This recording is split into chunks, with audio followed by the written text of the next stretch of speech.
여전히 물러가지 않는 무더위만큼이나 세계는 다양한 이슈로 뜨겁게 달궈지고 있는데요. 국제 이슈 얘기 나눠보도록 하겠습니다. 문희정 국제정치평론가 나와 계십니다. 안녕하세요. 네, 안녕하십니까. 네, 저도 오늘 CNN 보도를 봤어요. 네. 딱 시작할 때부터 미 대선 토론 어떤 방식으로 진행이 될까? 트럼프 대통령이 전 대통령이 네. 대선 토론할 때 뭐 어슬렁거린다더라 뭐 이런 얘기도 굉장히 많이 나오잖아요. 네.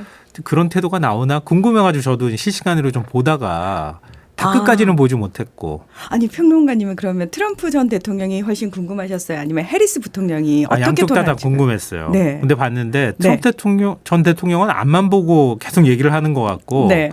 해리스 부통령은 계속 트럼프 대통령을 보면서 네. 약간 좀 딱하다 한심하다 이런 표정을 자꾸 짓는 것만 제가 봤거든요. 네. 영어를 다 알아듣지를 못해가지고 주로 그런 모션만 봤습니다. 네. 오늘 좀 전체적으로 보셨을 거 아니겠어요? 그렇죠. 네. 총평을 들어볼까요? 저는 뭐 트럼프는 트럼프 했다.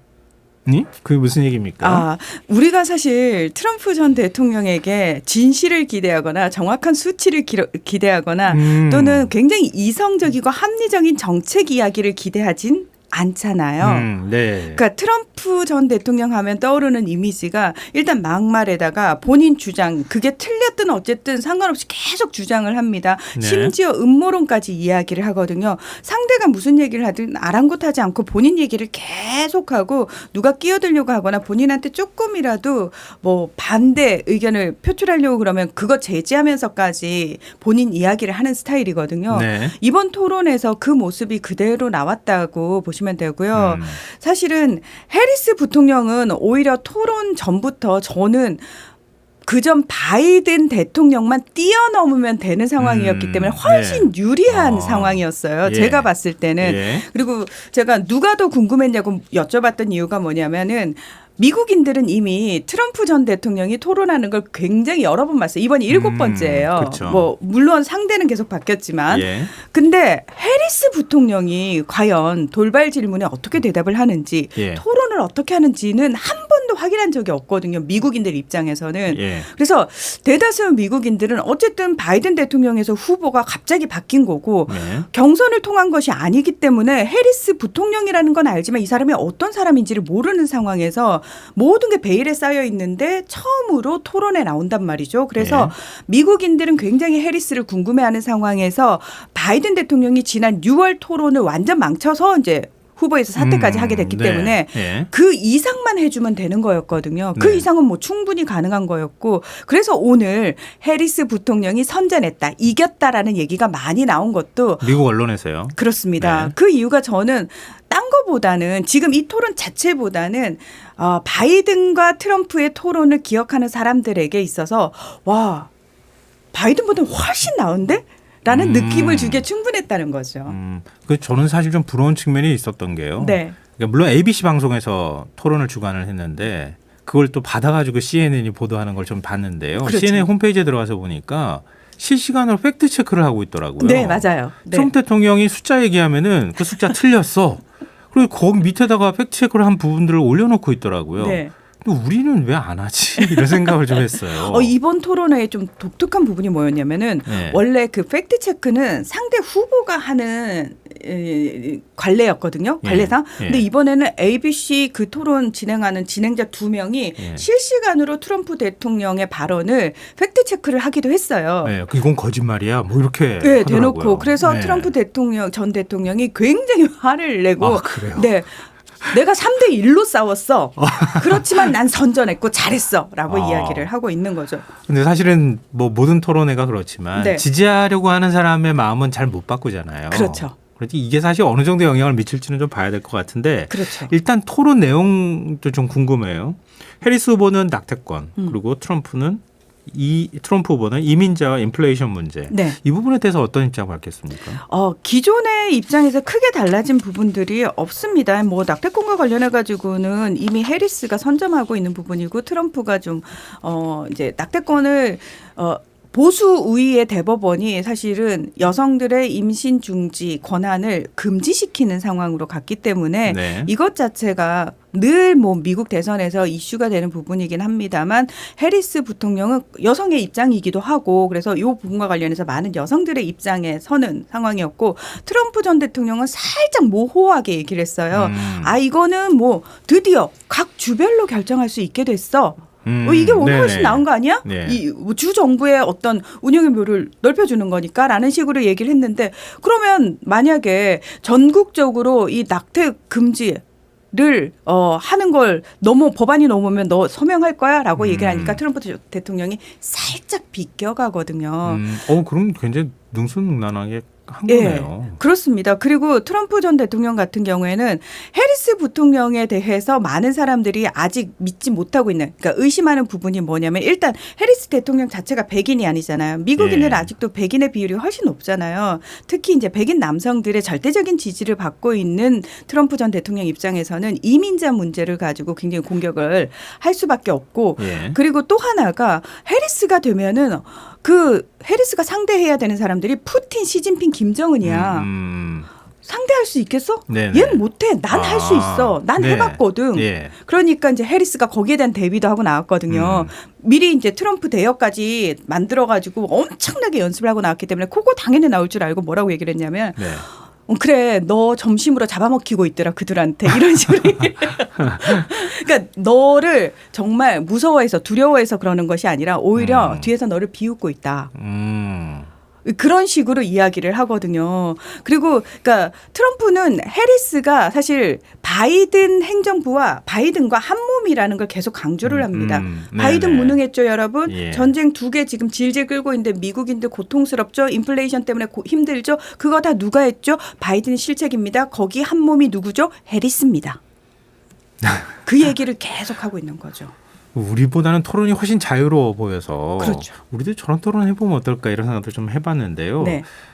이번 토론 결과 유권자들한테 어떻게 받아들여질까요? 그럼 거의 해리스 후보의 약발이 좀 떨어진 거 아니냐 이런 얘기도 좀 나오는데. 사실은 해리스가 그 민주당에서 후보가 교체되면서 어떻게 혼란 없이 교체될 것인가가 민주당의 가장 큰 고민이었거든요. 네. 근데 저는 그 부분에 있어서 미국 주류 언론과 민주당이 굉장히 공조를 잘했다고 생각합니다. 그래서 말씀하신 것처럼 그 컨벤션 효과 굉장했습니다. 그래서 사실 경합주 7개 중에서 펜실베니아에서는 동률 그리고 3개 지금 나뉘고 있는 상황이란 말이에요. 네. 이 정도까지 끌고 온 거는 말 그대로 컨벤션 효과였어요. 그러면 이제부터는 뭐가 중요하냐면 해리스가 정말 구체적으로 본인이 어떤 정책을 어떻게 해나가겠는지 정책적 어떤 선명성도 보여야 되는 부분인데 아직까지 그 부분들이 보이지 않고 있다라는 거예요.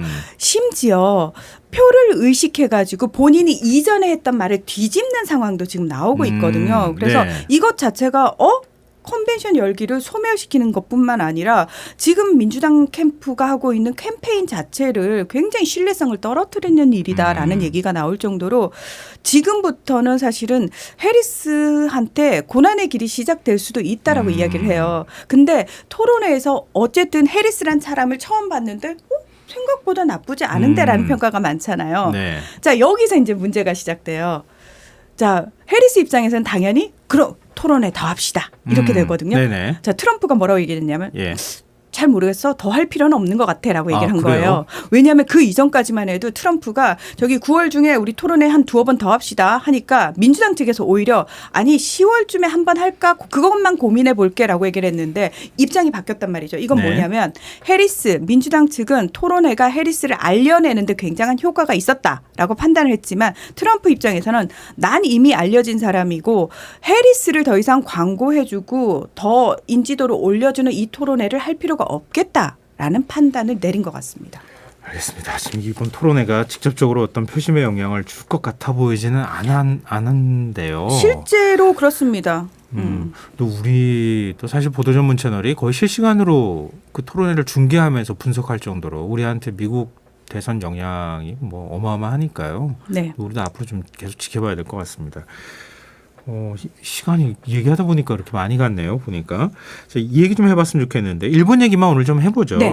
일본 제철이 US 스틸 인수 계획을 세웠는데 네. 바이든 대통령 반대로 무산이 됐다고. 이게 어떤 의미가 있는 겁니까? 자, 그 US 스틸 하면은 뭐 철강한 카네기를 떠올릴 정도로 123년에 뭐 미국 제조업의 대표적인 회사 아니겠습니까? 네. 그런데 1970년대부터 사실 한국, 중국, 일본의 철강 산업이 부흥을 하면서 거의 쇠락의 길을 걷고 있죠. 그래서 네. 세계 순위로 보면 일본 제철이 세계 4위. 예. 그리고 US 스틸이 세계 24위거든요. 예. 그러니까 US 스틸은 지금 망하기 일보 직전이에요. 근데 지난해에 그 일본 제철이 우리가 20조 원에 사주겠다라고 얘기를 한 거예요. 예. 그런데 이게 US 스틸이잖아요. 네. 미국의 철강 회사라는 이미지가 너무 강하게 있다 보니까 미국인들의 정서에 반하는 거예요.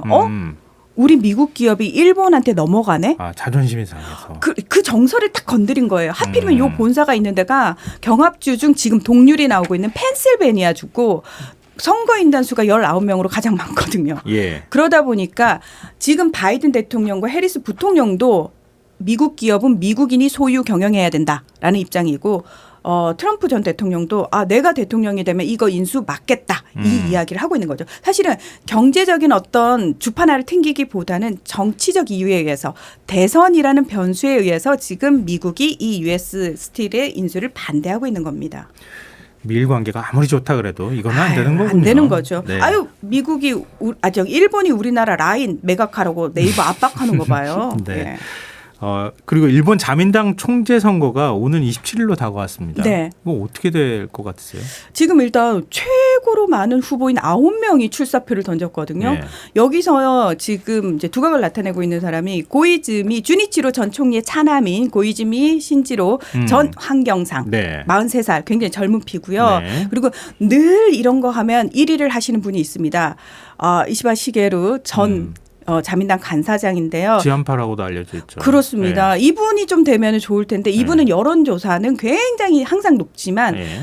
결국 이 투표는 자민당 의원들과 자민당에 당비를 내는 당원들 그리고 자민당을 후원하는 기업들이 표를 주는 거거든요. 예. 이시바 간사장은 그런 면에서 가능성이 없고요. 지금 그래요? 네. 당 내에서 그렇게 지분이 많지 않습니다. 그래서 5번째 총재의 출사표를 던졌지만 계속 안 되고 있는 거고요. 네. 지금 고이즈미 전 환경상이 가장 크게 될 가능성이 높다라는 이야기가 그래요? 나오고 있는데 여기서 이제 변수라면은 예.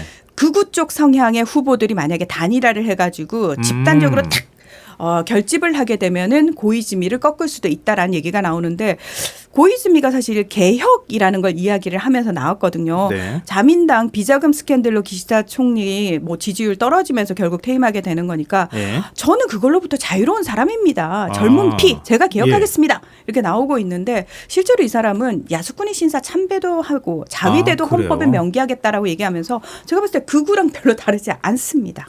누가 되더라도 크게 한일 관계는 달라질 것 같아요. 기대를 걸 수가 없습니다. 그래도 하여튼 한일 관계에 영향을 미칠 수도 있으니까 네. 27일까지 좀 저희가 기다려보도록 하죠. 자, 오늘 공감 칼럼 공방 섹션 국제편 여기서 마무리하겠습니다. 문희정 평론가였습니다. 고맙습니다. 네, 고맙습니다.